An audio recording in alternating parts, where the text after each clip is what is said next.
नमस्कार, मैं करमपाल। अमेरिका के कैलिफोर्निया से बहुत बड़ी खबर है। इंडिया मूल का एक फाइनेंसर, नाम है उसका महेंद्र।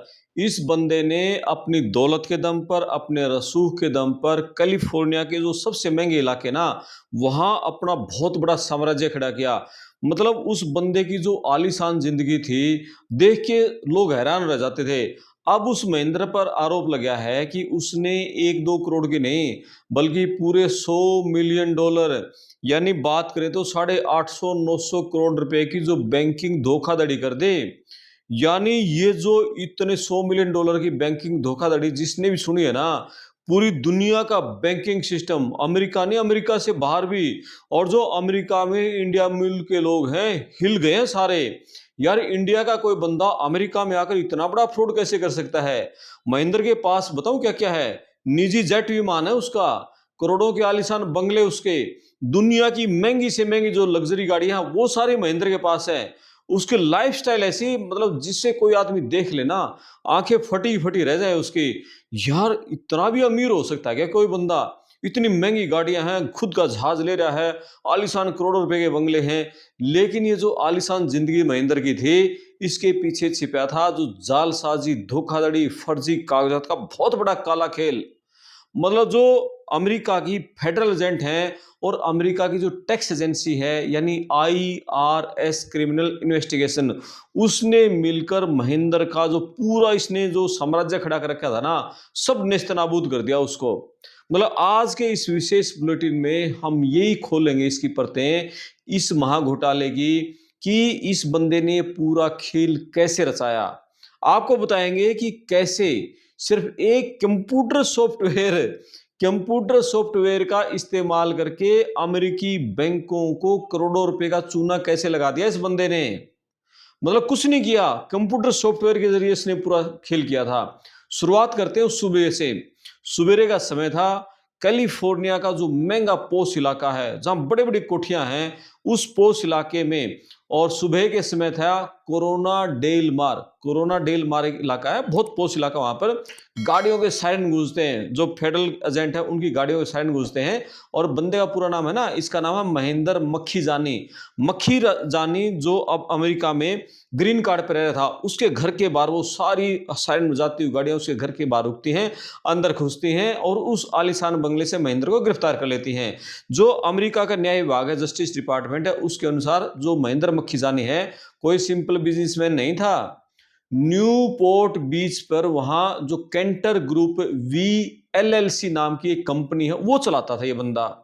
अगले 5 से 7 मिनट में आप इसका जो ठगी का पूरा खेल है ना, महेंद्र मक्खी जाने का, किस तरीके से उसने ठगी की, अयाशी की जिंदगी खड़ी कर दी, पूरा बिल्कुल आराम से समझेंगे। तो क्या है कि ये जो न्यू पोर्ट बीच है, वो बहुत महंगा इलाका है। वहां इस बंदे ने आमने सामने 2 बंगले खरीद रखे थे। एक इसने खुद के लिए खरीदा, एक अपने ससुराल वाले के लिए खरीदा। यानी बीवी वाला के घर वालों को भी इसने खुश रखना था। बिजनेस मीटिंग करनी थी या फिर पर्सनल ट्रिप्स करनी थी, उसके लिए मक्खी जानी कभी नॉर्मल फ्लाइट में नहीं गया। कभी नॉर्मल फ्लाइट में उस बंदे ने सफर नहीं किया। उसके पास अपना खुद का निजी विमान था, निजी उड़ान, यानी प्राइवेट जेट उस बंदे के पास थे। कहीं जाना हो, मीटिंग में जाना, कहीं और जाना हो। और उसके गराज में ना सुपर कोप्स, यानी सुपर कारों का काफिला था। बेंटले कार उसके पास थी, पोर्स कार उसके पास थी, मर्सिडीज जी वैगन गाड़ियां उसके पास थी। यानी बड़ी से बड़ी, महंगी से महंगी, करोड़ों की गाड़ियां सारी उसके पास थी। बड़े बड़े बिजनेसमैन थे, बैंक अधिकारी थे, उन सबको प्रभावित करने के लिए बहुत महंगी पार्टियां बंदा करता था। बड़ी बड़ी पार्टियां बड़े बड़े होटल में, और उसमें जो साजो, मतलब चीजें देखे ना, खाने पीने से लेकर बड़ी से बड़ी जो भी खाने पीने की चीजें, मतलब हैरान रह जाते थे। तो जो अमेरिका की जांच एजेंसियां हैं, उनका ये कहना है, ये जो सारी दौलत है ना, ईमानदारी की नहीं थी। अमेरिका की बैंकों के खून पसीने के पैसे को बिल्कुल इस बंदे ने निचोड़ के रख लिया था। मतलब हैरान है, अमेरिका की जो जांच एजेंसी है वो भी हैरान है। अब सवाल यह है कि मक्खी जानी ने आखिर इतने बड़े घोटाले को अंजाम कैसे दिया? यही बहुत बड़ा सवाल है। अमेरिका में वहां कैसे कर सकता कोई बंदा इतना बड़ा काम? कोई व्यक्ति अमेरिका के बैंकिंग सिस्टम की नाक के नीचे 100 मिलियन डॉलर कैसे निकाल सकता है? बहुत बड़ा सवाल है। जो अमेरिका की जांच एजेंसी है आईआरएस की जो चार्जशीट है उसके अनुसार ये जो पूरा खेल है ना, ये पूरा खेल रियल एस्टेट और टाइटल इंश्योरेंस के फर्जीवाड़े पर टिका हुआ था। रियल एस्टेट और टाइटल इंश्योरेंस के अमेरिकी जो मीडिया रिपोर्ट्स के अनुसार ये जो पूरा मामला है ये हुआ है सितंबर 2024 से लेकर अप्रैल 2025 के बीच में। तो उस दौरान महेंद्र मक्खीजानी की जो कंपनी है कैंटर ग्रुप, उसने वेस्टर्न अलायंस बैंक के साथ एक उसने एग्रीमेंट किया, यानी एक समझौता किया था। और इस समझौते के तहत क्या होना था कि यानी बैंक है, यानी वो जो जिस बैंक के साथ इसने समझौता किया था वो बैंक मक्खीजानी की कंपनी को रियल एस्टेट लोन देने के लिए करोड़ों डॉलर का फंड यानी लाइन ऑफ क्रेडिट वो जारी करता था। ये उसके साथ एग्रीमेंट हो गया था। नियम ये था कि मक्खीजानी को उन संपत्तियों के असली कागजात और जो फर्स्ट जो आपका कहे ना लियन पोजीशन, जो फर्स्ट लियन पोजीशन है यानी संपत्ति का पहला हक बैंक को देना था। ये एग्रीमेंट उसमें हुआ था ताकि अगर लोन का पैसा डूबे तो बैंक उस संपत्ति को बेच दे और उसको बेचकर उसको पैसा वसूल कर सके। लेकिन मक्खीजानी ने यही एक बहुत बड़ा खेल कर दिया। वो खेल आप सुनोगे ना आप हैरान रह जाओगे। और बैंक की आंखों में कैसे धूल झोंक दी उस बंदे ने, मक्खीजानी ने। और उसकी जो कंपनी के जो कर्मचारी थे उन कर्मचारियों ने एडोब सॉफ्टवेयर का इस्तेमाल किया और उस सॉफ्टवेयर का इस्तेमाल करके जो आधिकारिक ऑफिशियल टाइटल इंश्योरेंस था उसके दस्तावेजों को एडिट कर दिया एडोब सॉफ्टवेयर के जरिए। और पकड़े जाने के डर से फाइलों के पीछे जो छिपे जो डिजिटल डाटा था यानी मेटा डाटा उसको पूरी तरीके से डिलीट कर दिया इस बंदे ने। और एडिट की ना जो फाइलें जो कागज एडिट किए उनका पहले उसको प्रिंट किया और मतलब प्रिंट करने के बाद और फिर दोबारा उसको स्कैन किया ताकि बैंक को ये लगे कि ये बिल्कुल असली है। पहले एडिट किया फिर स्कैन किया ताकि ये बिल्कुल असली है, बिल्कुल ओरिजिनल डॉक्यूमेंट है, बैंक को ये लगे। और बैंक को यही लग गया। जिन संपत्तियों पर पहले से ही दूसरे बैंकों का कर्जा था उनके कागजात बदल दिए बंदे ने। पहले भी दूसरे बैंक से ले रखा था उसके कागज बदल दिए ताकि वेस्टर्न अलायंस बैंक को यह लगे कि इस प्रॉपर्टी पर पहला हक सिर्फ उनका है। और इस बैंक के साथ उसका ये अलायंस हुआ था कि पहला हक उसका होना चाहिए ताकि उसका पैसा डूबे तो संपत्ति बेचकर पैसा ले ले। तो इस तरीके से बैंकों को झांसा दिया गया कि उनका $100 मिलियन पूरी तरीके से सुरक्षित है। ये लो सारी संपत्ति को ओरिजिनल कागज आपके नाम है, आपका हक पहला है। तो हकीकत में वो सारे पैसे थे ना $100 मिलियन हवा में दिए जा रहे थे इस बंदे को। मतलब ये स्टोरी आप देखो कि कितनी अविश्वसनीय लगती है। अमेरिका में कोई बंदा इतना बड़ा खेल कर देता, बैंक इतने मोटा पैसा दे रहा, आंखों में धूल झोंक रहा है, यानी पूरी तरीके से सोची समझे डिजिटल जालसाजी महेंद्र मक्खीजानी ने कर दी। लेकिन कहानी सिर्फ यहीं खत्म नहीं होती। जैसे जैसे जांच आगे बढ़ रही है महेंद्र मक्खीजानी का बहुत एक डरावना और एक हिंसक चेहरा भी सामने आ रहा है। ये बंदा सिर्फ ये गड़बड़ियां खेलने में माहिर नहीं था, बहुत बड़ा मतलब बदमाश टाइप का भी था। ये आरोप उसके दस्तावेज में लग रहे हैं। अदालती दस्तावेज में जो खुलासे हुए हैं वो मतलब एक बॉलीवुड की फिल्म नहीं होती, जो क्राइम थ्रिलर फिल्म होती है, बिल्कुल उस जैसे हैं। तो सरकारी जो वकील हैं उन वकीलों का ये आरोप है मक्खीजानी अपने कर्मचारियों को पूरी तरीके से काबू में रखता था। जो बंदा इसकी बात नहीं मानता था ना उसको डराता था, धमकाता था। और जब ये पूरा खेल करा था तो इसके कुछ जूनियर कर्मचारी थे, उन्होंने इस फर्जीवाड़े की पता लग गया ये फर्जीवाड़ा कराया, भनक लगी उनको, तो उन्होंने गलत काम करने से मना कर दिया। मक्खीजानी ने उन बंदों को जान से मारने की धमकी दे दी। बोले जैसे मैं करूंगा ना ऐसे ही करना है। ये कोर्ट में जो दस्तावेज हैं वकीलों के उनमें आरोप है लिखित में सारे। चार्जशीट के तहत मतलब उसने मतलब जो अपने सब कोऑर्डिनेट हैं उसके जो जूनियर कर्मचारी थे उनसे कहा कि तुमने मेरी बात नहीं मानी, जान से मार दूंगा, तुम्हारे परिवार को सड़क पर ला दूंगा, बर्बाद कर दूंगा, तुम्हारे बच्चे दाने दाने के मोहताज हो जाएंगे अमेरिका में। मतलब ये उसने बंदे ने अपने कर्मचारियों के लिए धमकी दी, इसने देनी शुरू कर दी। और इसके अलावा मक्खीजानी का जो पुराना रिकॉर्ड है ना, पुलिस ने जांच एजेंसियां जो खंगाल रही है वो भी बिल्कुल क्लियर नहीं है। बंदा पहले से इसी तरह क्रिमिनल माइंड का है।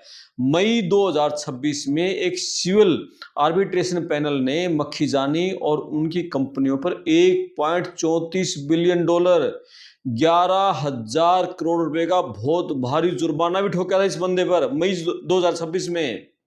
और ये मामला कैलिफोर्निया की एक बहुत बड़े रियल एस्टेट डेवलपर मोहम्मद होनारकर के साथ धोखाधड़ी इस बंदे ने की थी और एग्रीमेंट तोड़ा था। उस पर ये जुर्माना इस बंदे पर ठोका था 11,000 करोड़ का। और यही नहीं, 2023 में कैलिफोर्निया के जो मशहूर होटल लगुना में एक जो हिंसक झड़प हुई थी, मारपीट हुई थी, उसमें भी मक्खी जाने के जो बाउंसर हैं उनका नाम सामने आया था कि इसके बाउंसर ने भी वहां लड़ाई झगड़ा किया था। इस पूरे मामले को उजागर करने में बहुत बड़ी भूमिका निभाई है जो अमेरिका का टैक्स डिपार्टमेंट है ना, IRS, CI, उसकी जो इन्वेस्टिगेशन टीम है उसने। IRS के लॉस एंजलिस जो फील्ड ऑफिस है उसके जो एक्टिंग, मतलब हम स्पेशल एजेंट कहें, डेरेन लियन, उन्होंने बहुत बड़ा बयान जारी किया है। उन्होंने कहा है कि हमारे जो विशेष एजेंट हैं उन्होंने जो सेल कंपनियां हैं और गुप्त बैंक खातों के जरिए जो इस बंदे ने जो पैसों का लेन देन किया है उसका पूरा तरीके से इनका पीछा किया।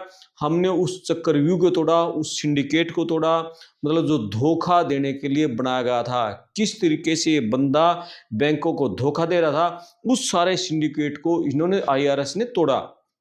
जब कोई व्यक्ति मतलब अपने निजी स्वार्थ के लिए दस्तावेजों में हेरफेर करता है, देश की जो फाइनेंशियल सिस्टम है, प्रणाली है, उसका दुरुपयोग करता है, तो IRS का हक है कि वो सच सामने लाए।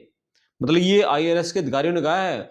उन्होंने कहा कि कानून के मुताबिक इस बंदे को कड़ी से कड़ी सजा मिलेगी और कोई भी जो फाइनेंशियल हेराफेरी करता है, बैंकों के साथ धोखाधड़ी करता है, हम वो सच उजागर करेंगे। अब आप ये सोच रहे होंगे कि अमेरिका में इंडिया के बंदे ने इतना बड़ा कांड कर दिया तो उसको सजा क्या मिलेगी। अब दिमाग में ये तो आएगा ना कि ये पकड़ भी लिया, इस पे आरोप हो गए, कोर्ट में चार्जशीट होगी, सजा क्या होगी इस बंदे। अभी की अपडेट ये है कि फिलहाल जो फेडरल कोर्ट है उसने इस बंदे की जो संपत्ति है, इसके जो बैंक खाते हैं, सारे फ्रीज कर दिए, सील कर दिए, कोई लेन देन उसके खाते से नहीं होगा। लेकिन सबसे बड़ी चुनौती क्या है, अभी वहां जज एजेंसियों की चुनौती ये है, महेंद्र ने जो ठगी के जो करोड़ों डॉलर है ना वो कहाँ छिपाए हैं उनका पता नहीं चल पा रहा है। तो इसका पूरा पता जो जज एजेंसियां हैं वो लगाने लग रही हैं, उसका पता अभी तक नहीं लगा पाया है। और अफसरों को ये डर है कि ये जो बेनामी पैसा है ना, ये संपत्तियां हैं जो विदेशी खातों में है, कहीं ये वहां ट्रांसफर तो नहीं हो सका हो। ये उनको डर है, यदि मान लिया सपोज करो जैसे इंडिया का था, इंडिया में भेज दिया हो, दुबई में कहीं और भेज दिया हो, और मक्खी जानी पर फेडरल बैंक फ्रॉड का मुकदमा है वो दर्ज किया गया है। अब क्या है कि अगर सांता एना डिस्ट्रिक्ट कोर्ट है जहां ये केस चल रहा है, वहां उन पर ये जो आरोप लगे हैं ये साबित हो गए ना, तो उनको अमेरिकी जो फेडरल जेल है, संघीय जेल है, 30 साल जेल की सजा इस बंदे को वहां काटनी पड़ सकती है। यानी लगभग बाकी उम्र है ना वो तो सारी इसकी जेल में ही बीतेगी। 30 साल की सजा इस बंदे को काटनी पड़ सकती है, सारे जो दोष हैं साबित हो गए। और जांच एजेंसियों के अनुसार इस बंदे ने पता है क्या था, ये कहता था कि पकड़े जाने के डर से अपने करीबियों को कहता था कि यदि मैं पकड़ा गया ना और अमेरिकी अधिकारी यदि उन तक पहुंचते हैं तो वापस भारत भाग जाएगा। लेकिन वो तो सुबह सुबह ये बंदा सो रहा होगा, अर्ली सुबह सायरन बजे थे, सुबह उठा लिया था। तो महेंद्र की जो कहानी है एक सबक भी है, इंडिया के जो बंदे अमेरिका में रहते हैं उनके लिए सबक है। शॉर्टकट से आप पैसा कमाओगे ना, कितनी आलीशान बिल्डिंग खड़ी कर लो, आप गाड़ियां खरीद लो, प्राइवेट जेट खरीद लो, कुछ दिनों के हैं, कुछ दिनों के हैं। यदि बुनियाद आपकी झूठ पर टिकी है, धोखाधड़ी पर टिकी है, फ्रेब पर टिकी है, तो फिर वक्त बदलते देर नहीं लगेगा। अब कहाँ तो इस बंदे के निजी जेट थे, करोड़ों के बंगले थे, आलीशान बेंटले से लेकर बड़ी गाड़ियां थी, पोर्स गाड़ी इसके पास थी, मर्सिडीज सारी गाड़ियां इसके पास थी, निजी जेट अलग था इस बंदे के पास। और अब वो बंदा जेल में पड़ा है। अब बंदा जेल में पड़ा है, कहाँ इतनी आलीशान जिंदगी जी रहा था, तो झूठ की जिंदगी, फरेब धोखाधड़ी की जिंदगी जिएंगे तो आखिर में अंत यही होना है।